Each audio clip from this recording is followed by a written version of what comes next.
Jesus at si Maria.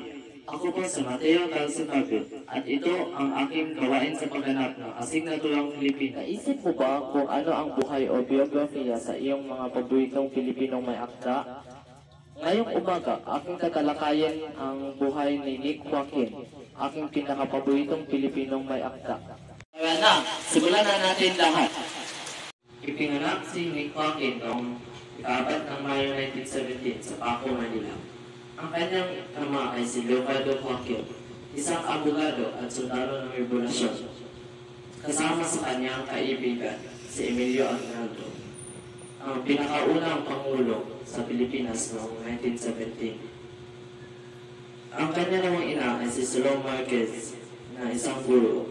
Ang pamilya ito ay religyoso. Noong siya ay nasa high school, galit siya ng sistema sa edukasyon. Gusto niya na mag-aral ng mag-isa at gumamit ng iba't ibang aklat para siya ay matuto. Noong siya ay 17 taon, nailathala niya ang pinakaunang tula ng 3 generations o 3 henerasyon ng mga uwi ng magazine.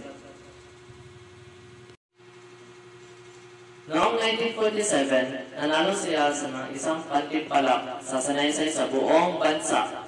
Itinaguyod ang kaniyang akdang Ingles na Laban de Manila.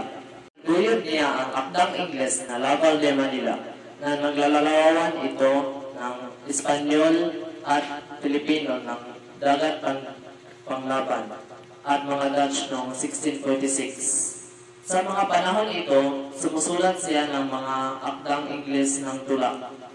May Day Eve noong 1947. Of Artists as Filipino noong 1950. Siya ay may pang-uwing pangalan ng Hikano de Manila na ibig sabihin ay mamahayag. Gumawa siya ng akdang panitikan ng kulturang Filipino. Namatay siya ng April 29, 2007 ng 86 taon. Binigyan din siya ng inspirasyon sa mga sunod-sunod na henerasyon sa pagkukwento niya ng kulturang bansa.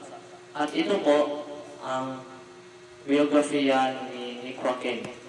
At maraming salamat po sa pagkikinig.